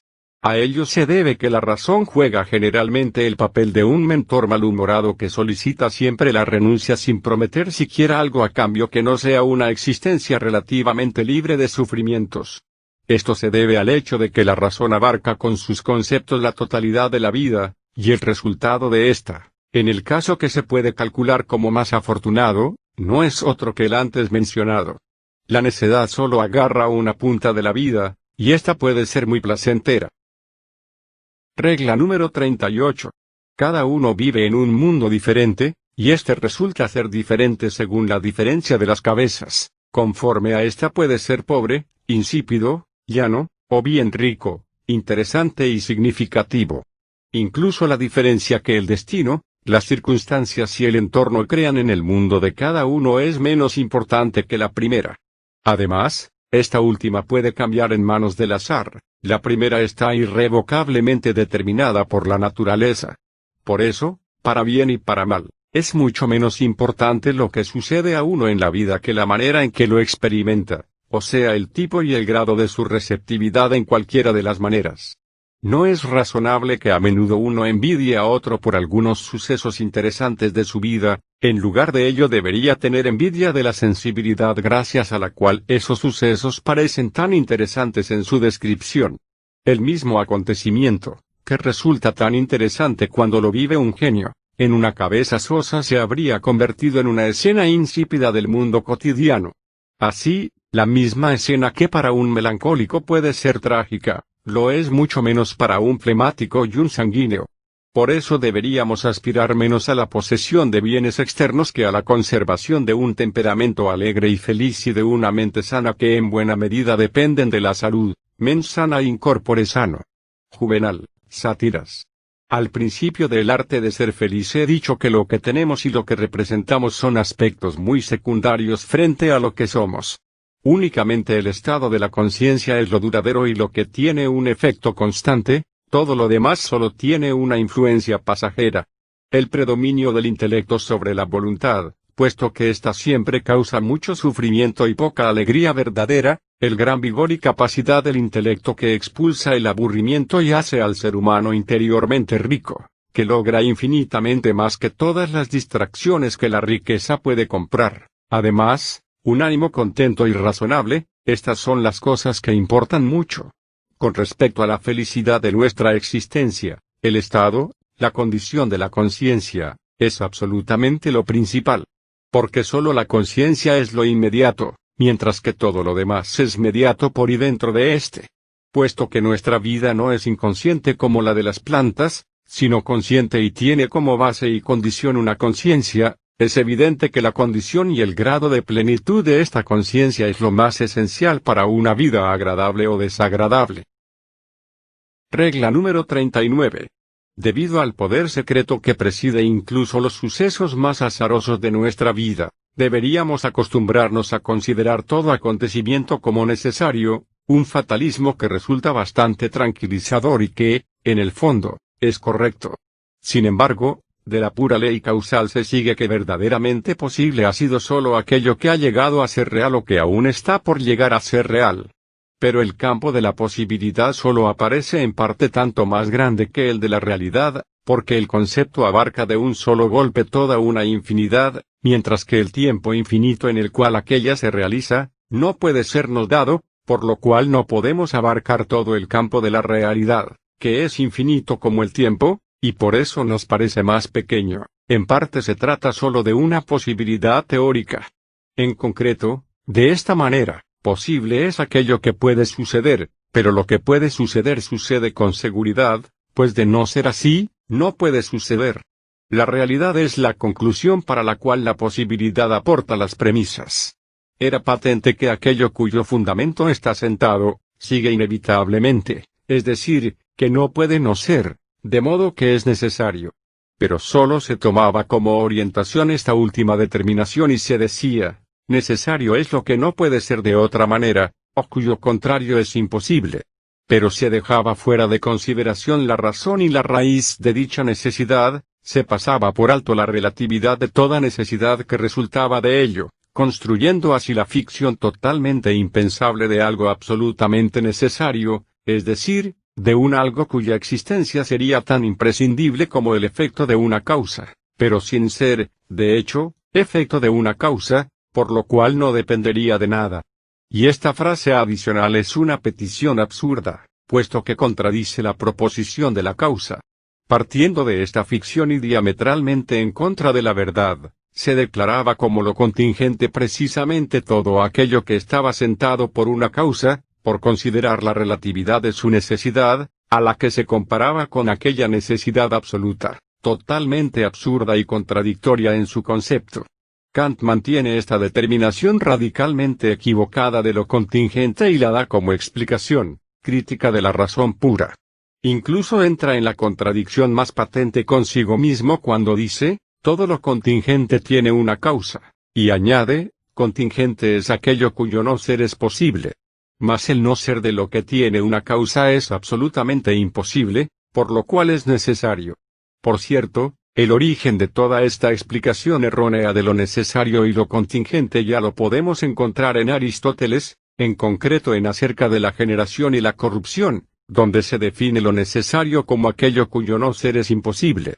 Frente a él está aquello cuyo ser es imposible, y entre ambos se halla lo que puede ser y no ser, es decir lo que deviene y perece, y esto sería lo contingente. Según lo que decía antes, está claro que esta explicación, como muchas otras de Aristóteles, se debe al hecho de quedar separado en los conceptos abstractos sin remontarse a lo concreto e intuitivo, que es la fuente de todos los conceptos abstractos y desde la cual estos deben controlarse constantemente. Algo cuyo no ser es imposible es algo que puede pensarse en el mejor de los casos sin abstracto, pero si nos vamos a lo concreto, real, intuitivo, resulta que no encontramos nada que pueda confirmar esta idea, ni siquiera como algo posible excepto dicha consecuencia de un fundamento dado, pero cuya necesidad es relativa y condicionada. Aprovecho la ocasión para añadir algunas observaciones sobre los conceptos de la modalidad. Puesto que toda necesidad se basa en la proposición del fundamento y, por eso mismo, es relativa, resulta que, originariamente y en su último significado, todos los juicios apodícticos son hipotéticos. Solo se convierten en categóricos con la añadidura de una minor asertoria, o sea, en la proposición conclusiva. Si esta minor queda aún sin determinar y si se expresa esta indeterminación, nos encontramos con un juicio problemático. Lo que, en general, como regla, es apodíctico, una ley natural, siempre puede ser solo problemático con respecto a un caso singular, porque primero debe darse realmente la condición que pone el caso bajo la regla, y a la inversa, lo que es necesario, apodíctico, en particular como tal, cada cambio en particular, necesario por su causa, de hecho y expresado en general, es a su vez solo problemático, puesto que la causa que se ha producido solo afecta el caso singular, mientras que el juicio apodíctico, y siempre hipotético, solo enuncia leyes generales y nunca se refiere inmediatamente a casos singulares. La razón de ello reside en el hecho de que lo posible solo existe en el campo de la reflexión y para la razón, en cambio, lo real, en el campo de la intuición y para el entendimiento, lo necesario, para ambos. De hecho, la diferencia entre necesario, real y posible solo existe in abstracto y conceptualmente, en el mundo real. En cambio, los tres coinciden en uno mismo. Porque todos los acaecimientos se producen necesariamente, ya que acontecen por causas que, a su vez, tienen causas. De modo que todos los acaecimientos del mundo, tanto grandes como pequeños, son una concatenación estricta de lo que acaece necesariamente.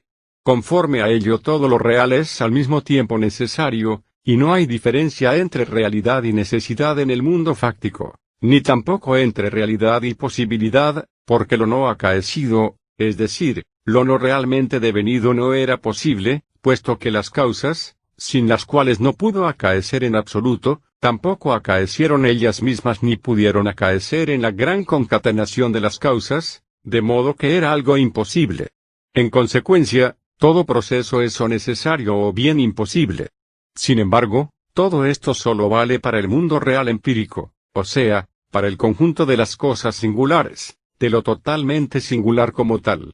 Si, en cambio, miramos desde la razón las cosas en general, concibiéndolas in abstracto, entonces la necesidad, la realidad y la posibilidad vuelven a separarse. Reconocemos como posible en general todo lo que corresponde a las leyes a priori que pertenecen a nuestro intelecto, o sea, lo que conforme a las leyes empíricas de la naturaleza es posible en este mundo, aunque nunca ha llegado a ser real, de modo que distinguimos claramente lo posible de lo real.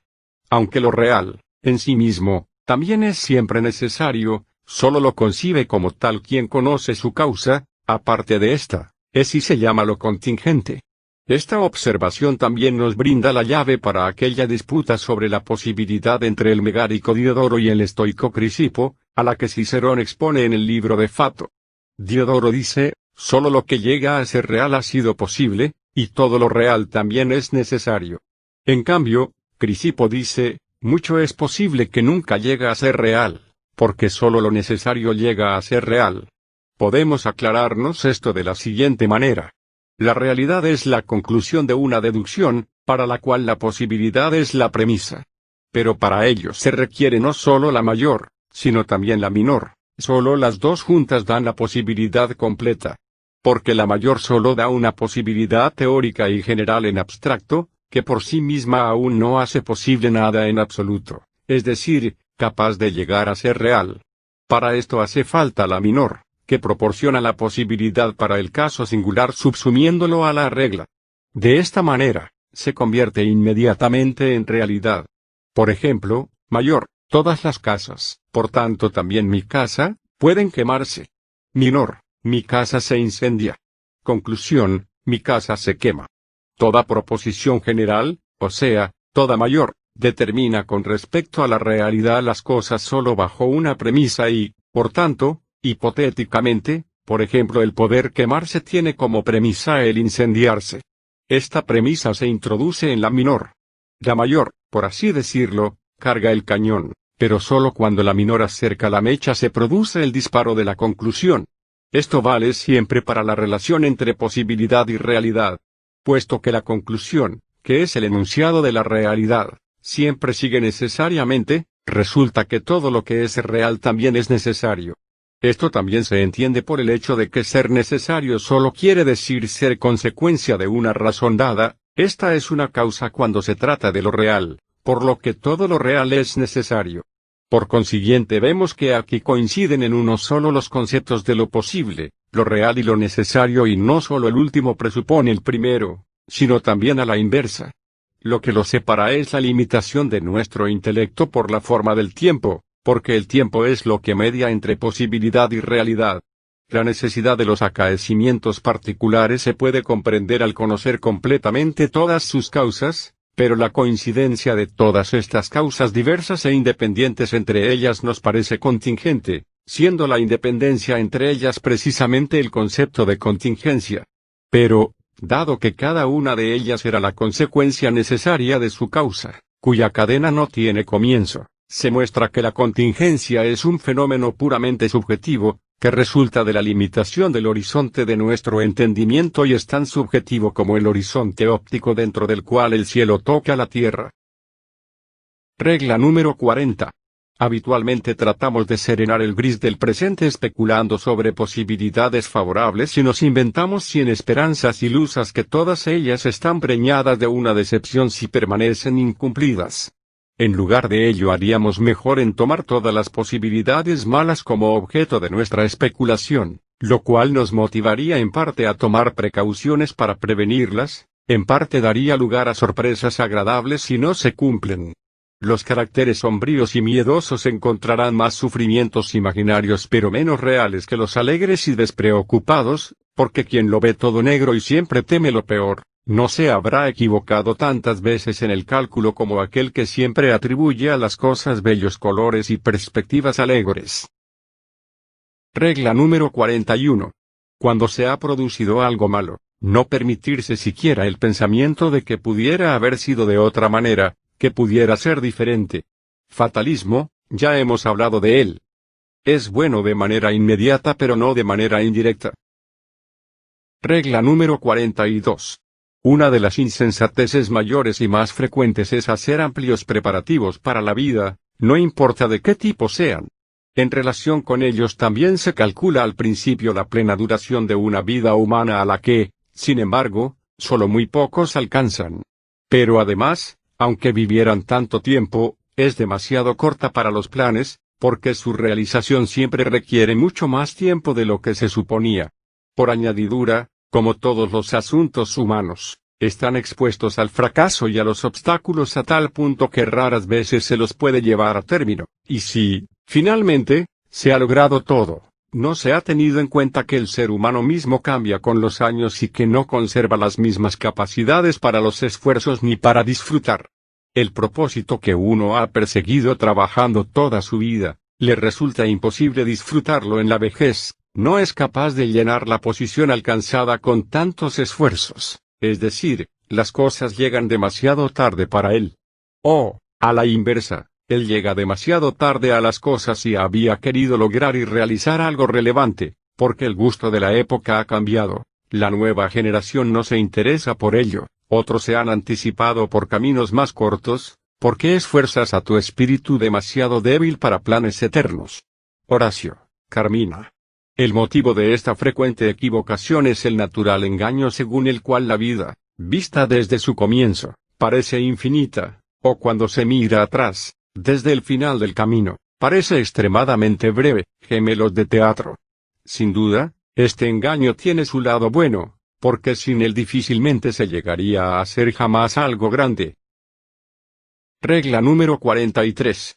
Aquel que fue ricamente dotado por la naturaleza, aquí la expresión es adecuada en su sentido más propio, no necesita obtener del exterior nada más que la libertad del ocio para poder disfrutar de su riqueza interior. Si solo consigue este ocio, en el fondo es el más feliz, y esto es tan cierto como el hecho de que el yo nos es infinitamente más próximo que el no yo. Todo lo exterior es y sigue siendo no yo. Únicamente lo interior, la conciencia y su estado son el yo y solo en él se halla nuestro bienestar y malestar. Al margen, estos conceptos de yo y no yo son demasiado imprecisos para la metafísica, porque el yo no es algo simple, sin embargo, para el arte de ser feliz son suficientes. Regla número 44. La verdad principal del arte de ser feliz sigue siendo que importa mucho menos lo que se tiene o representa de lo que se es. La mayor fortuna es la personalidad. Goethe, libro Zuleika. En todo y con todo, en realidad, uno disfruta solo de sí mismo. Si el yo mismo no vale mucho, entonces todos los placeres son como vinos deliciosos en una boca con un regusto a hiel. Como los grandes enemigos de la felicidad humana son dos, el dolor y el aburrimiento, la naturaleza también dio a los seres humanos una protección contra ambos, contra el dolor, que mucho más frecuentemente es espiritual que físico, la alegría, y contra el aburrimiento, el espíritu. Sin embargo, ambos no están emparentados y, en los grados más altos, probablemente incluso son incompatibles. El genio es pariente de la melancolía. Aristóteles dice que todos los hombres geniales son melancólicos, y los ánimos muy alegres solo tienen capacidades espirituales superficiales. Por eso, cuanto mejor una naturaleza está armada contra uno de estos males, tanto peor suele estarlo contra el otro. Ninguna vida puede permanecer del todo libre de aburrimiento y dolor. Ahora bien, significa un favor especial del destino cuando un ser humano se ve principalmente expuesto a aquel de los dos males contra el que la naturaleza le ha armado mejor, o sea, si manda mucho dolor allí donde hay mucha alegría para soportarlo, y mucho ocio libre allí donde hay mucho espíritu, pero no a la inversa. Porque el espíritu hace sentir el dolor de manera doble y múltiple, y para una mente alegre sin espíritu la soledad y el ocio sin ocupación son del todo insoportables. Regla número 45. De mal genio es aquel que, ante oportunidades iguales a favor y en contra de él, no se alegra cuando el resultado le es favorable, pero que se enoja cuando le es desfavorable. De buen carácter es aquel que se alegra de un buen resultado y no se enoja cuando es desfavorable. La sensibilidad para impresiones agradables y desagradables es muy diversa en diferentes personas. Lo que a uno casi le desespera, a otro solo le da risa. La naturaleza produjo gente rara en su tiempo, algunos que siempre miran con ojos contentos, y se ríen, como los loros, de un gaitero, y otros tienen un aire tan agrio que no muestran los dientes en una sonrisa, aunque Néstor mismo jurase que la broma es para reírse. Shakespeare, el mercader de Venecia. Platón designa esta diferencia con las palabras díscolos y nepsioncolios. Cuanto mayor es la sensibilidad para impresiones desagradables, tanto menor suele ser la que responde a las agradables y viceversa. La razón de esta diferencia parece ser la mayor o menor tensión de los nervios y el estado del aparato digestivo. La díscolos es la gran sensibilidad para todas las impresiones desagradables. La nepsioncolio se comporta a la inversa. Cuando los desarreglos corporales, la mayoría de las veces radicados en el sistema nervioso o digestivo, dan lugar a un grado muy alto de díscolos, entonces el menor disgusto puede ser motivo para el suicidio. En el grado más alto de díscolos incluso ni siquiera ha de producirse un accidente especial, sino que por el mero desagrado constante, cansancio de la vida, se realiza el suicidio con una premeditación tan fría y una determinación tan firme que el enfermo, al que generalmente ya se vigila, está siempre a punto y aprovecha el primer momento sin vigilancia para precipitarse sin vacilar o luchar hacia el único alivio natural. Este suicidio, que resulta de una díscolos manifiesta, es patológico y como tal, perturbación del alma, lo describe Esquirol detalladamente. Pero la magnitud de una desgracia puede llevar incluso a la persona más sana al suicidio. La diferencia solo consiste en la diferente magnitud del motivo, y es relativa porque la díscolos y la nepsioncolios tienen infinitas graduaciones diversas. Cuanto menor es el infortunio que se convierte en motivo, mayor tiene que ser la díscolos y tanto más patológico es el caso. Y cuanto mayor es el infortunio tanto más sano y nepsioncolios es la persona.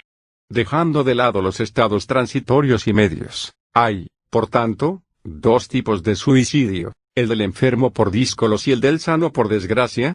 Debido a la gran diferencia entre la díscolos y la nepsioncolios no hay ningún accidente lo bastante pequeño para no convertirse en motivo de suicidio si la díscolos es lo bastante grande, y ninguno tan grande que tenga que ser un tal motivo para cualquier persona.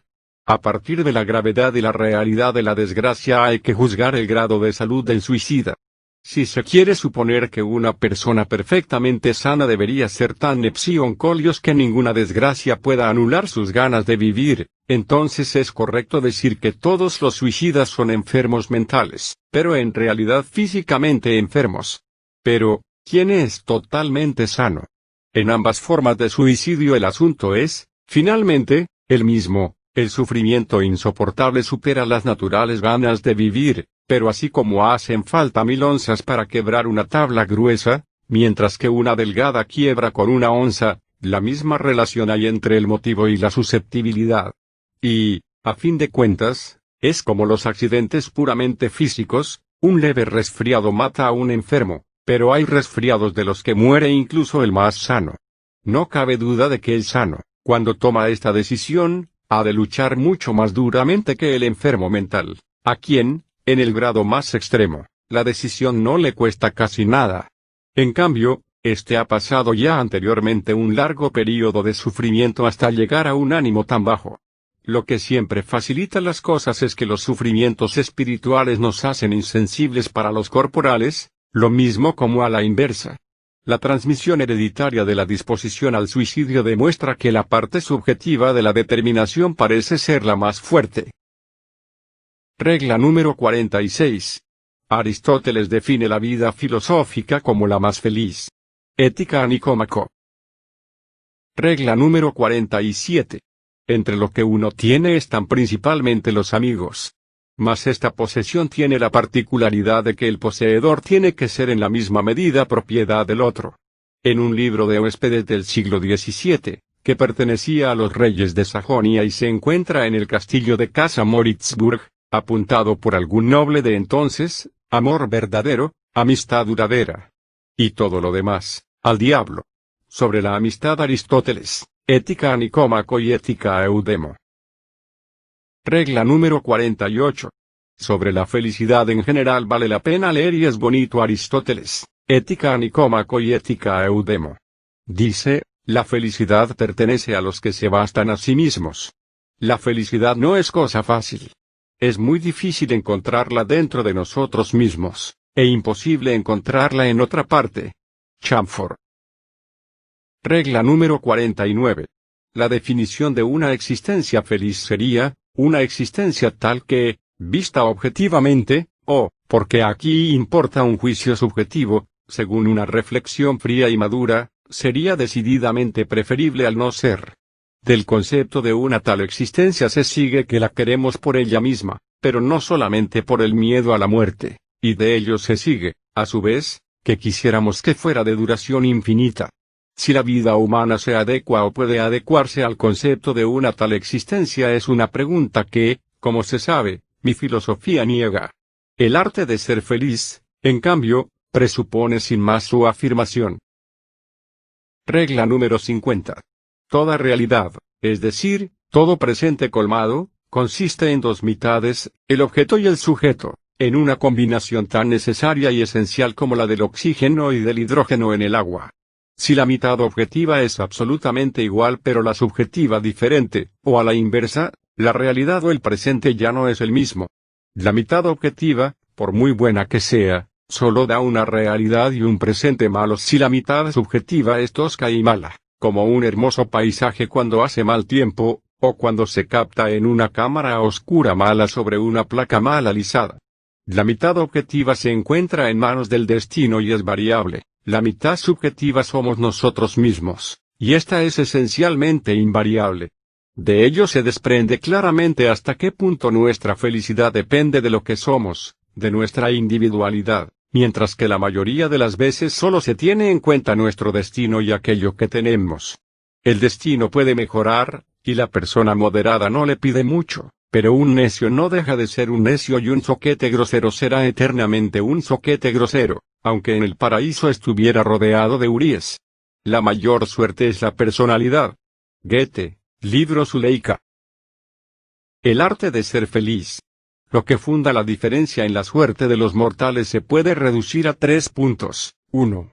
Lo que uno es decir, la personalidad en el sentido más alto, donde se incluyen salud, vigor, belleza, carácter moral, espíritu y formación del espíritu. 2. Lo que uno tiene, es decir, sus bienes materiales y posesiones. 3. Lo que uno representa, esto se constituye de la opinión que otros tienen de uno, del rango y de la reputación. En el número 1 se basa la diferencia entre los seres humanos que dispone la naturaleza, y de ello se desprende ya que será mucho más esencial y radical que las diferencias producidas por las instituciones humanas mencionadas en los números 2 y 3. Sin duda alguna, el primer punto es, con mucho, el más esencial para su felicidad o desgracia.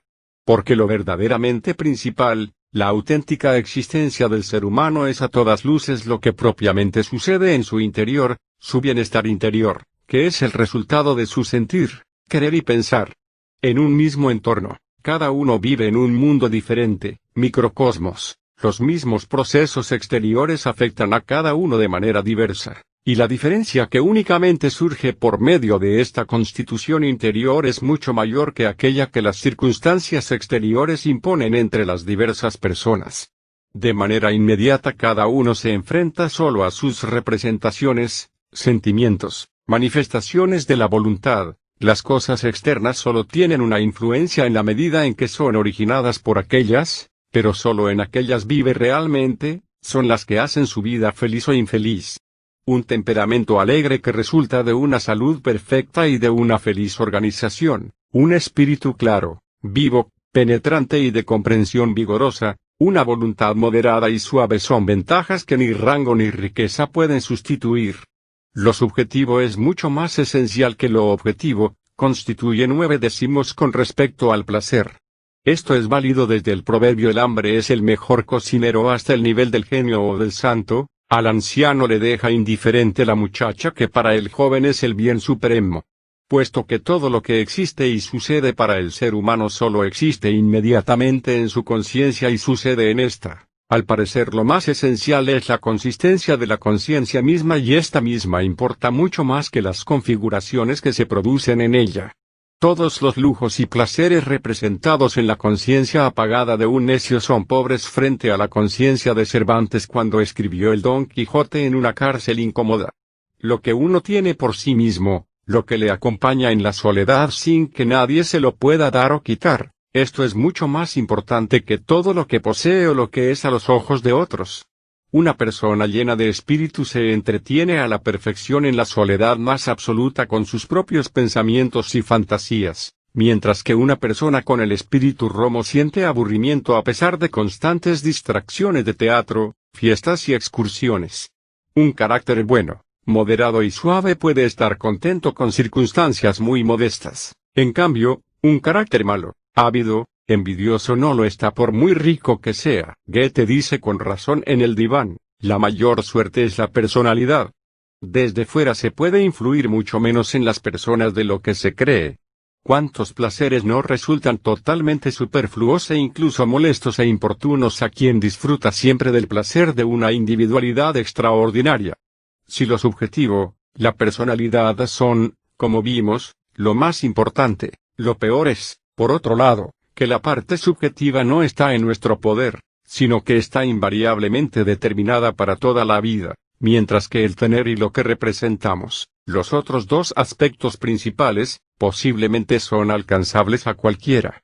Lo único que está en nuestro poder con respecto a la personalidad es que la aprovechemos de la manera más ventajosa posible, es decir, que le demos aquel tipo de formación que mejor le conviene y que evitemos cualquier otra, que nos pongamos en el lugar, estado, dedicación, etc., que correspondan a esa personalidad y, segundo, que conservemos la posibilidad de disfrutar de ella.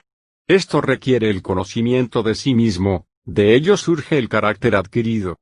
Según esto se gana mucho más si se emplean las propias fuerzas para la formación de la personalidad y no para la adquisición de bienes de fortuna. Solo que no debe descuidarse este último empeño hasta tal extremo que lleve a la pobreza.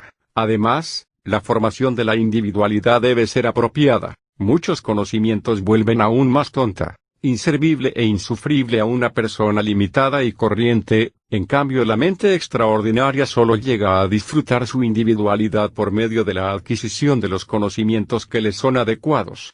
Muchos ricos son infelices porque carecen de conocimientos, y sin embargo, por regla general, todos están más empeñados en adquirir bienes que en formarse, cuando resulta que lo que uno es, de hecho, contribuye mucho más a la felicidad que lo que uno tiene. La personalidad acompaña a uno a doquier y en cualquier momento, su valor es absoluto y no relativo como los otros dos componentes.